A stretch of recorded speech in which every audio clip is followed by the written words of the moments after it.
Hello, all you happy people.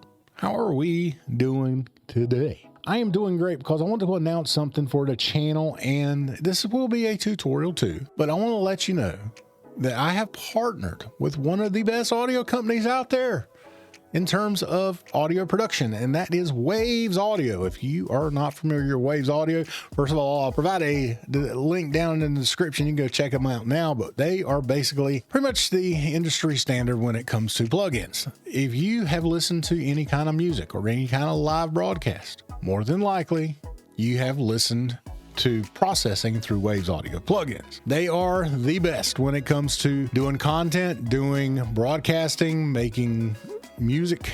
I mean, they just are. Everybody knows who Waves Audio is, and I am now partnered with them to bring you content and guides and tutorials on their plugins that relate to content creators. And one of those is a new plugin that I want to show you today. So let's go ahead now and let's get into the video. All right, so Waves has come out with a VST plugin, and it is basically a rack. Think of a rack of processing that you would use in your normal production in a studio. But this is software, and this plugins. It's using Waves plugins, but the rack itself is its own VST plugin, and it's called StudioRack. They've recently come out with this to allow content creators to use Waves plugins inside of OBS Studio. What I want to do is I want to show you how to get started with that and how to get it installed, and then how to use the features within StudioRack, because depending on your level of subscription to Waves or what plugins you have bought individually will give you a plethora of different options that you can do to process your vocals for your broadcast. So let's get into it. Okay, now to get started, first of all, you're going to need to go to waves.com.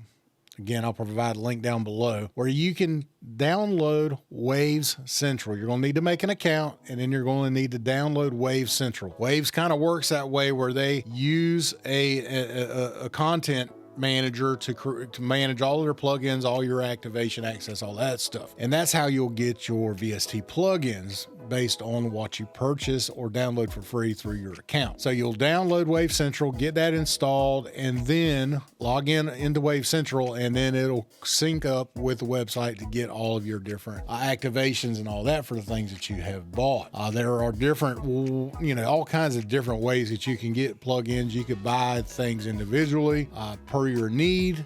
For small content creators, that's probably the best way to go. And for larger creators or producers that want to make their own music, you might want to look into getting a subscription where you get a whole host of different plugins for different processing needs also. And that's what I currently have. Is, of course, I have the Ultimate edition, because frankly, I use hundreds of their plugins depending on what I'm doing in church production or here at home. Okay, so now let's look at the StudioRack plugin. So what you're going to want to do first of all is you're going to find your microphone. Then you're going to want to go to filters, because this is where you install VST plugins. So you'll click the plus button here, and you'll add this VST 2X plugin, which will give you this option here. And then what you're going to do is, again, find Waves StudioRack for OBS. They've made this specifically for OBS for content creators to be able to use now. And this is great, for content creators to be able to use Waves plugins now. Also, you can also use Waves plugins on pretty much any audio program that you have that is VST compatible, including, for instance, Wavelink for Elgato, which you can use Waves plugins in there to process your vocal too. All right, so this is StudioRack. StudioRack's pretty easy to understand. So here you have an input gain that you can control. You want to look at your output gain. You want to try to make sure that it's somewhere around -18 up to about -10, -12 at the most. Okay, so that's typically where you want to do that, and you can use this gain knob to increase the input gain as necessary to be able to do that. All right, then you have your rack here, which is where you can put in all of your VST plugins. And the great thing about StudioRack is not only will it allow you to use Waves plugins, but it allows you to use any plugin that you have installed on your system, which is really nice. They have not isolated you to just using their plugins. So if you already have some free plugins you like, you can use it in here, including Reaper, Elgato, any of those down that I've talked about in the past that are free. You can use them here now. Really cool. But I wanted to show you a couple of nice nice plugins that I use with Waves. So Waves, first of all, come out with a really nice plugin here recently called Clarity VX. Now, this is a noise reduction, noise suppression plugin that is AI based, and it's simply as easy as just controlling this knob up until you get the amount of, get the noise out of your vocal that you need. And this is really helpful because it does a fantastic job at removing all kinds of background noise without destroying your vocal. And this is probably the best one at being able to do this that I have heard so far. Another one I like to use is for EQ. You can go in and find the F6. Now the F6 is a parametric EQ, very familiar, same kind of controls that you would typically be able to use. The great thing about Waves plugins is that they come with these presets that you can find depending on what you're going to be using them for. For instance, this vocal cleaner here. Now the F6 is a parametric EQ, but it's also a dynamic EQ. So it's almost thinking about a compressor, but it's a compressor based off specific frequency bands.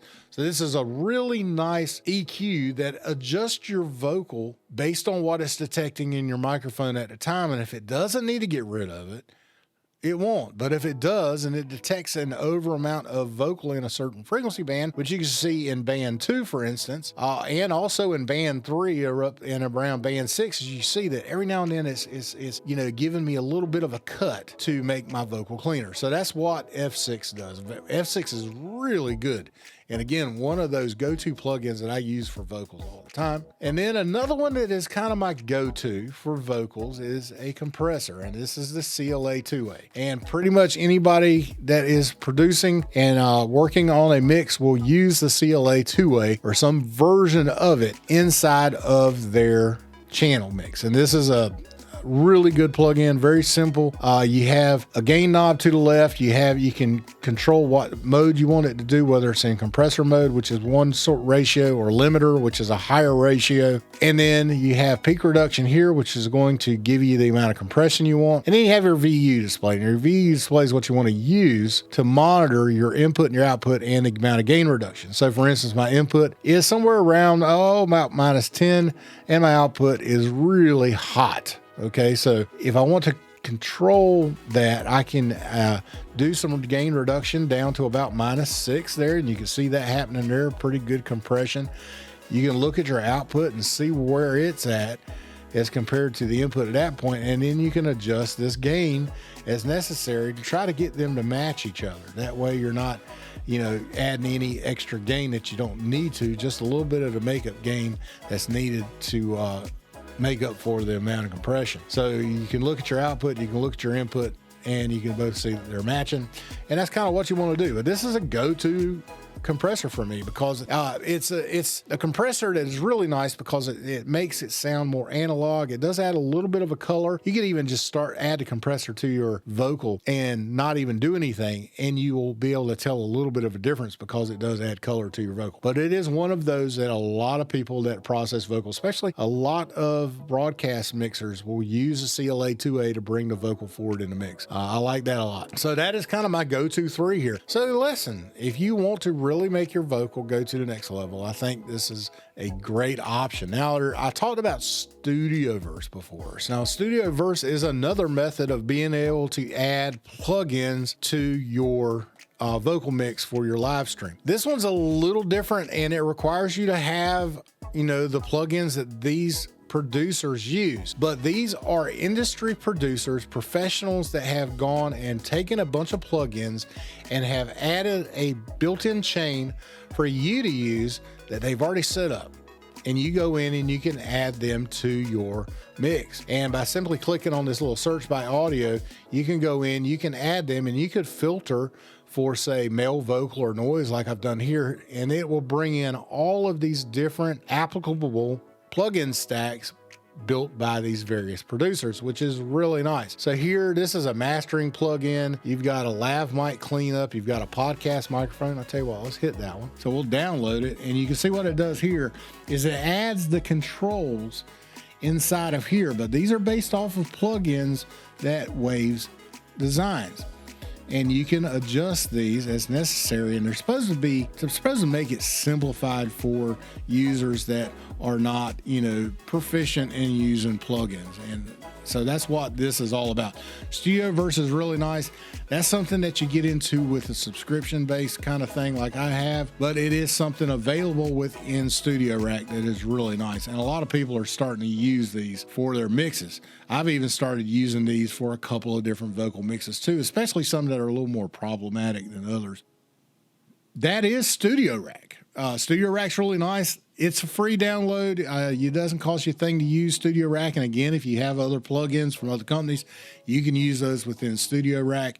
And it's a really neat thing that Waves has come out with. So I do appreciate Waves for allowing me to start making content based off of their plugins and through StudioRack with OBS, because it's been a long time I've been wanting to use Waves plugins for, you know, with OBS, and now everybody can. So go out there and give it a shot. Now, along with this, I want everybody to know this is not a sponsored video per se, although I am partnered by them, but I do have an affiliate link from Waves that will give you an additional discount for anything that you purchase from their website, not just plugins, but any training, anything there that you want.